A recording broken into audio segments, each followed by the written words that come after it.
Hola a todo el público de En Consulta Podcast, les saluda Alejandra Castillo y hoy estamos en una nueva edición de En Consulta. En el marco de las elecciones municipales y regionales hemos visto pertinente entrevistar justamente a candidatos con el perfil de salud que vienen postulando en este periodo. En ese sentido, hoy, siendo Lima Metropolitana una de la principal capital de nuestro país, hemos decidido entrevistar a Magali Blas, quien es médico y doctor en salud pública y actualmente está postulando como candidata a teniente alcaldesa por el partido Ahora Nación para Lima Metropolitana, liderando esta lista Susel Paredes. Con Magali vamos a hablar un poco de los desafíos que enfrenta Lima Metropolitana, sobre todo en materia de la salud, así como también cuáles son sus principales propuestas y percepciones en el marco de estas elecciones generales. Muchas gracias y adelante con la entrevista. Magali, ahora sí se te escucha. ¿Cómo estás? ¿Qué tal? Es que no se te había Sí, escuchado antes. ¿Qué ya, tal? bueno, estoy muy Hola. bien. Muchas gracias por la invitación y muchas gracias por permitirme compartir con ustedes el plan que tenemos en Ahora Nación con Susel Paredes como alcaldesa de Lima. Muchas gracias, Magali. Bueno, yo estuve revisando un poco tu trayectoria y se podría decir que tú eres una mujer de la ciencia. Tú vienes de una formación de medicina y has hecho una trayectoria muy amplia en el tema de lo que es investigación y salud pública. Justo tienes un doctorado en salud pública. Entonces, a mí me llama la atención qué te motivó a participar en política, ¿no? Porque este es un salto diferente a lo que ha sido tu trayectoria. Habrá sido quizás gremial o en otros aspectos de la salud, pero esta es la primera vez que podríamos hablar de una política propiamente dicha, ¿no? De participar en política de la cancha, ¿no? Entonces, ¿qué te motivó a dar este paso? Porque a mí me llama mucho la atención al respecto, ¿no? Sí, muchas gracias. Efectivamente, es la primera vez que incursiono en política y lo que me llamó a participar en este espacio es porque necesitamos que la ciencia y la evidencia realmente lleguen a las políticas públicas. Actualmente vemos intervenciones que no funcionan o muchas intervenciones que existen, que ya se prueba que funcionan, pero que no son implementadas como política pública. Y eso fue lo que me llamó mucho a participar. Y específicamente también contarte que fue a raíz de una gran frustración que tuve, porque nosotros hemos investigado por más de 15 años cómo mejorar el bienestar de las comunidades. Mi foco ha sido comunidades amazónicas. Sin embargo, a través de los años, por más que hemos probado que la investigación funciona, lo hemos publicado en revistas importantes como Lancet, Regional Health Americas o Health Policy and Planning, nunca los gobernadores regionales de Loreto pudieron tomar la intervención, por más que hicimos todos los esfuerzos. Entonces, ahí aprendí que la incidencia política, es decir, no solo investigar, producir conocimiento que te dice, sí, esta intervención funciona, sino incidir en los políticos para que realmente lo hagan es importante. Sin Uh embargo, -huh. ni siquiera con incidencia política logras, porque muchos políticos tienen otras prioridades, hay otros intereses detrás. Sin embargo, en su cel encontré a una política que realmente trabaja y quiere a la comunidad y es muy cercana a ella y está muy afín a las ideas que yo tengo. Y Sí, creo que en política tú puedes realmente implementar, que eso era lo que quería concluir. Es uh decir, -huh. como política ya es tu función implementar lo que tú deseas y crees que es bueno para ti. Claro, efectivamente, o sea, el poder político tiene la capacidad de priorizar la agenda, lo que la academia muchas veces le cuesta, ¿no? Y es lamentable cómo muchas veces el hecho de ser académico te limita para poder hacer incidencia en tu sociedad, ¿no? En cuanto a lo real, a lo tangible, porque efectivamente, en realidad se debería también promover bastante la investigación en todas las ramas académicas, pero muchas veces esas investigaciones no llegan a la toma de decisiones, ya sea por limitaciones técnicas, pero sobre todo creo que por priorización. Entonces, es muy complicado, ¿no? Ser parte de la academia y poder hacer llegar lo que tú haces en el ámbito de la política.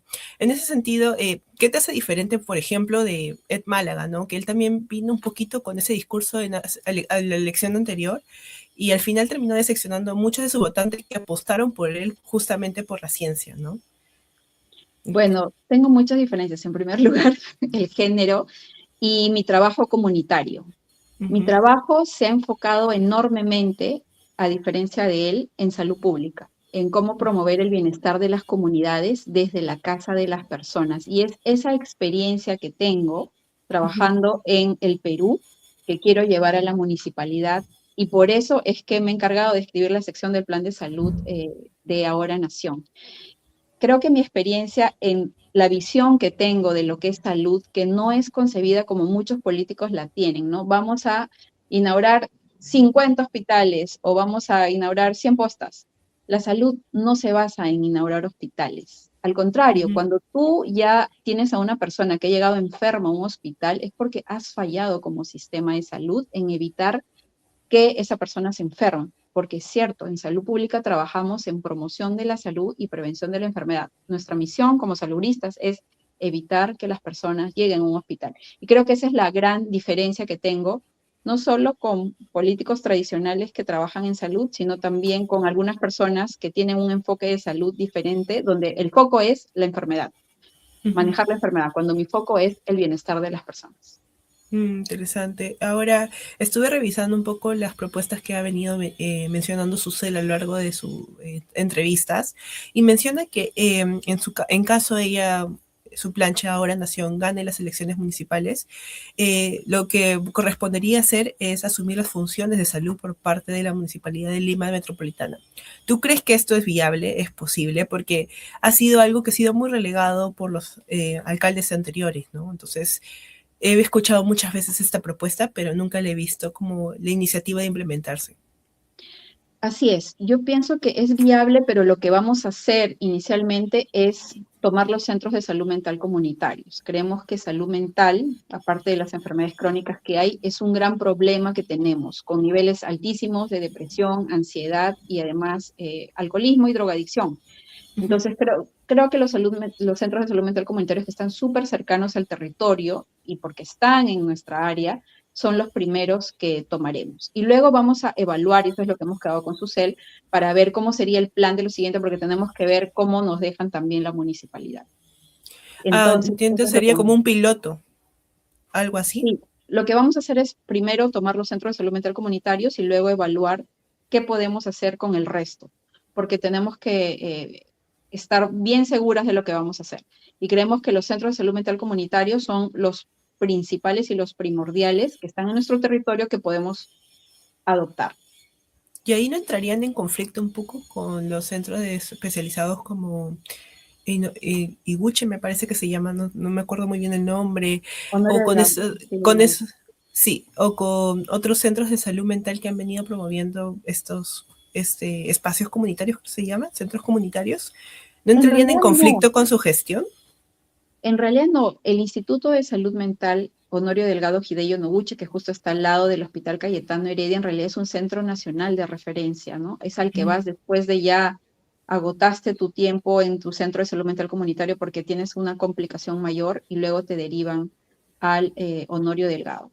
Entonces, Ujú. no es un conflicto, sería un paso más para la referencia, pero en lo que sí vamos a trabajar es en la reforma del CISOL, de los hospitales de la solidaridad que Mm, necesitan un gran refuerzo. Nosotros sabemos que los hospitales de la solidaridad solucionan muchos problemas de los peruanos, sin embargo, hemos identificado graves fallas en el sistema del CISOL. ujú. En primer lugar, por ejemplo, el modelo carrusel que tienen, donde te cobran una consulta barata, que es el gancho, que puede costar entre 20 y 30 soles, dependiendo si es un médico general o un médico especialista, pero luego el paciente termina pagando 100, 200 soles en todo el proceso por incentivos perversos que hay en el sistema en los que las microempresas médicas privadas que operan el CISOL, es decir, un hospital de la solidaridad tiene muchas microempresas operando, dueñas de un área, ellas ganan por cada examen que te hacen, ¿no? Cada examen auxiliar que tiene Ujú. el paciente. Entonces, eso es algo que nosotros vamos a fiscalizar para que el paciente no pague de más por su salud. Entonces, eso es un Ujú. punto importante, este modelo carrusel que tenemos que arreglar. Y muchas veces son exámenes por este Ujú. incentivo perverso que no necesitas. Y también son exámenes que no necesariamente son de buena calidad. A veces de cerca a un CISOL hay un lugar con mejor calidad y más barato. E inclusive, por ejemplo, hemos identificado que el CISOL a veces refiere a los pacientes, o sea, le toman la muestra al paciente y la muestra la envían a ROE y luego Mm. pagan un sobrecosto encima, 100 soles más por ese examen. Entonces al paciente ese examen le termina costando más caro que irse a ROE para hacerse el examen. Entonces, esos son algunos problemas que hemos Como identificado que incoherencias, necesitamos ¿no? resolver. Claro.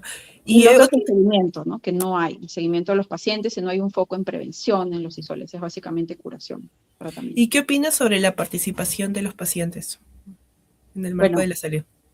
Bueno, nosotros, y eso en salud pública es una de las reglas principales, los pacientes deben ser incorporados o en general, ¿no? Los usuarios en las tomas de decisiones de todo lo que hagas. Entonces, en las investigaciones que yo he realizado, muchas son de tipo, y este es un nombre complejo, pero investigación de acción participativa, es la persona con la cual tú investigas o tú trabajas o el que se va a beneficiar de tu intervención que tiene que tener injerencia en lo que vayas a hacer, en un proceso de co-creación de la intervención y con un liderazgo compartido. Es decir, no es que tú eres más que ellos, no, al contrario, ellos te ayudan y tú estás al mismo nivel y avanzan hacia adelante. Y al respecto, ¿hay alguna propuesta que planteen? O sea, en medida de eso, porque creo que mucho se ha olvidado esto, ¿no? De cómo promover la participación comunitaria en la salud. O sea, yo he visto casi nada de propuestas al respecto de eso. Bueno, nuestra base, nosotros planteamos una salud que llegue a tu casa. Ujú. No en el hospital, sino que llegue a tu casa, no solo con agua y desagüe, sino con la creación de la red municipal de agentes comunitarios de salud. El tema de agentes comunitarios es algo que yo he investigado por más de 10 años de mi carrera. Justamente el modelo en el cual yo he trabajado, Mamás del Río, se basa en agentes comunitarios, Mm, pero es un modelo que no usamos en el país y que ha funcionado y lo recomienda la Organización Mundial de la Salud. ujú, Entonces, los agentes comunitarios son personas que viven cerca a tu casa y que son entrenadas para brindar salud y prevenir enfermedades. Y eso, el modelo que planteamos se basa en los agentes comunitarios, con agentes que, por ejemplo, trabajen en prevención de la anemia y manejo de la anemia, o, por ejemplo, seguimiento de pacientes con enfermedades crónicas en lugares vulnerables, como hipertensión y diabetes, que necesitan seguimiento a largo plazo, y no ver pacientes que llegan ya con una pierna gangrenada que necesitan amputación porque nunca les hicieron seguimiento, o ujú, también a los adultos mayores. Actualmente 18% de los adultos mayores viven solos en Lima y no hay mm. un seguimiento de ellos, no se sabe cómo están de su salud. Entonces, al incorporar a los agentes es como trabajar con la comunidad, porque el agente es la persona que vive en tu comunidad, que tú la entrenas para vigilar la salud de la misma. Y quien se entera primero, quién está enfermo, o a quién está embarazada, usualmente es el agente comunitario de salud. Sí, creo que ha habido experiencias durante la pandemia al respecto, ¿no? De muchos agentes comunitarios que han apoyado a su comunidad en asentamientos, o sea, ha sido muy clave porque en ese entonces todo estaba confinado, no los servicios de salud estaban colapsados, entonces fueron como que actores muy claves justamente para poder ayudar a las personas a sobrellevar lo que es lo que implicó la COVID-19, ¿no? De hecho, nosotros hicimos una investigación sobre el trabajo y el impacto del agente comunitario en la COVID y Ujú, fue vital porque donde no habían establecimientos de salud fueron los agentes comunitarios los que se pusieron sus medidas de control y fueron a visitar a las comunidades, a las mamás, a los hijos, a referirlos a los establecimientos de salud y a vigilar por su salud cuando no necesariamente habían sido entrenados para ello.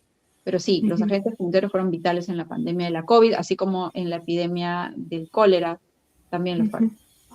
Bien, Magali, bueno, en ese marco, justamente lo que está más coyuntural en las últimas semanas es bastante actividad sísmica a nivel internacional y también a nivel nacional, como por ejemplo en el caso de Huancayo, y también estamos ante el fenómeno del niño. En ese sentido es muy importante la gestión de riesgos y desastres. Eh, ¿Qué debería hacer la Municipalidad de Lima Metropolitana para prepararse ante un gran terremoto o también el evento del cambio climático extremo que estamos viviendo, ¿no? ¿Cuál deberían ser las prioridades y qué propone justamente ahora Nación para hacer una resiliencia en el marco tanto de la salud como de la ciudad misma, ¿no? El trabajo de las municipalidades va a ser vital para el fenómeno del niño porque son cercanas al territorio, pero tienen que trabajar de manera coordinada con los centros educativos y también con el Ministerio de la Salud o los gobiernos regionales. Y lo que nosotros vamos a hacer es identificar los lugares de riesgo y Ujú, trabajar justo de la mano de los agentes comunitarios de salud, por ejemplo, para poder evitar que haya zonas donde se acumule agua que pueda hacer que la incidencia de dengue aumente, o si es que viene la epidemia, también trabajar como lo hacen ya los agentes en muchos lugares del país, en identificar casos febriles de dengue, referirlos, tener medidas de contención para, si se identifica un caso, poder mapear la cuadra y hacer las medidas de control necesarias. También uso de mosquiteros, promoverlos en varios lugares y identificar estas zonas altamente vulnerables que van a necesitar un manejo de contingencia, ¿no? Como campañas de salud o también el tema de todos los desastres que pueda traer el fenómeno del niño para poder tener a las familias saludables. Y ese es el plan. Tiene el trabajo muy de cerca con la comunidad a través de los agentes comunitarios de salud, que son líderes de la misma. Sí, y a la par, en Lima Metropolitana es una como ciudad donde hay muchas desigualdades sociales. En ese marco adicional a estar preparados ante los desastres que se vienen, o la gestión de riesgos y desastres que debería tener ese enfoque de la municipalidad, eh, ¿qué Algo propondrías para reducir esas desigualdades? ¿No? Porque estamos en una ciudad como que el acceso no es igual para todos, ¿no? Nuestro plan está muy pensado en comunidades vulnerables y algo que Ujú. vamos a implementar es el sistema metropolitano de cuidados. Es el primer sistema metropolitano integrado que vamos a crear para proteger sobre todo a los niños, a las mujeres en cuestión de vulnerabilidad y a los adultos mayores. ¿Y qué es este Ujú. sistema metropolitano de cuidados? Va a ser un sistema integral en la zona de tu territorio donde podamos brindar, por ejemplo, cuidado a niños mientras las madres trabajan o realizan otras actividades y también cuidados a adultos mayores. Y esto es muy importante porque actualmente gran parte de la carga familiar la tienen las mujeres, ¿no? Los hogares en los que hay un solo padre, más del 80% es una mujer que también tiene que dividirse el tiempo trabajando. Entonces estamos muy enfocados en esto y también en la creación de lavanderías municipales. Una mujer gasta 11 horas a la semana en lavar, tender y planchar ropa. 11 horas, más de una jornada laboral que se le va en eso. Entonces, en este sistema metropolitano de cuidados van a estar consideradas las lavanderías municipales que puedan aliviar la carga de lavado hacia las mujeres. Y también nosotros tenemos este plan de tener una Lima inteligente con el Padrón Metropolitano Integrado de Riesgo Social. Actualmente ya tenemos varias encuestas que se han hecho, pero necesitamos identificar dónde están las poblaciones más vulnerables que necesitan nuestra ayuda. Y eso es algo que vamos a hacer. ¿Para qué? Para proveerles diversos servicios que ya el Estado da, como por ejemplo puntos urbanos. En Lima tenemos una pobreza mayor que el promedio nacional. 27% son pobres cuando el nivel nacional es 25%. Entonces, a través de ese padrón metropolitano de riesgo social integrado, vamos a poder identificar dónde están las familias más vulnerables que necesitan ayuda. En conclusión, lo que nosotros buscamos es una Lima sana que llegue a tu casa a través de Agua Desagüe, esta red de agentes comunitarios de salud y esta transformación del CISOL en un sistema municipal de salud, también con una extensión de horarios extendidos para los controles de crecimiento y desarrollo de los niños, que actualmente menos del 13% de niños tiene su control de crecimiento y desarrollo completo hasta los 3 años, y además con una Lima que te protege con esta creación de este sistema municipal de cuidados que sea integrado y que vele por la salud y el cuidado de los niños y de los adultos mayores, y también con esta Lima inteligente, con este padrón integrado de riesgo social que puede identificar dónde están las familias más vulnerables que necesitan soporte del Estado para poder ayudarlas y tener un bienestar integral de nuestra comunidad. Sí, interesante el sistema metropolitano de cuidados porque parece el sistema nacional de cuidados que nunca se llegó a implementar, ¿no? Esa propuesta que ha venido promoviendo los ministerios para justamente ver el derecho al cuidado en todas las poblaciones vulnerables.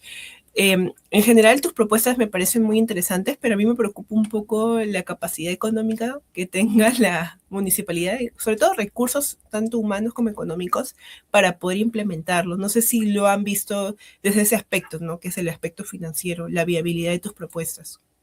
Sí, sabemos que vamos a heredar una municipalidad endeudada por 4 gestiones. Vamos a trabajar mucho en lucha contra la corrupción para poder liberar ese presupuesto que debería llegar, pero que se va en corrupción, y también trabajar en optimizar los procesos para poder priorizar las cosas que proponemos en los lugares más vulnerables. Acá no estamos hablando de todo Lima, Uh -huh. sino en los lugares que más lo necesitan a través de esta identificación de familias vulnerables con el padrón integral de riesgo social.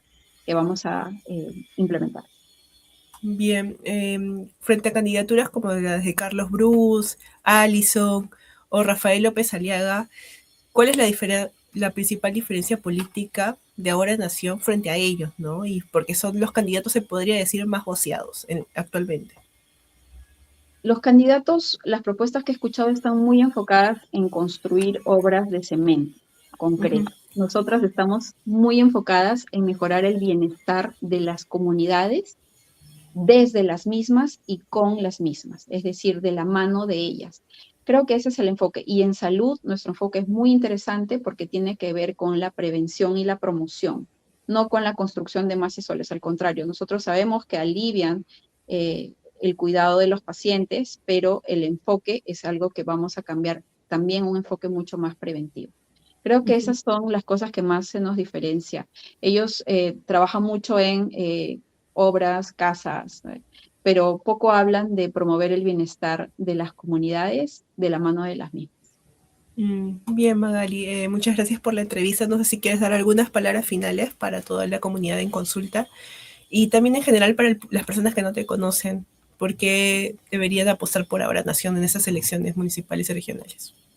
Bueno, por supuesto, quiero invitar a toda la población a que nos siga en las redes de Susel Paredes, de Ahora Nación, de Magali Blas. Estamos haciendo activaciones todos los días. Hoy día vamos a estar en Miraflores, hemos estado ayer en Chosica y así todos los días tenemos activaciones. Queremos llegar a sus distritos explicándoles las propuestas que tenemos, que tienen que ver mucho con mejorar la salud y el bienestar de las comunidades, con una municipalidad que lleve la salud a tu casa, y que además reforme el sistema que tanto necesitamos mejorar. Este 4 de octubre marca los cascos de Ahora Nación. Recuerda que nuestro símbolo es el casquito, como lo ves acá. Así que muchísimas gracias y los esperamos en todas las activaciones que tengamos. Bien, muchas gracias, Magali. Hasta la próxima. Chao, cuídate. Hasta luego, chao.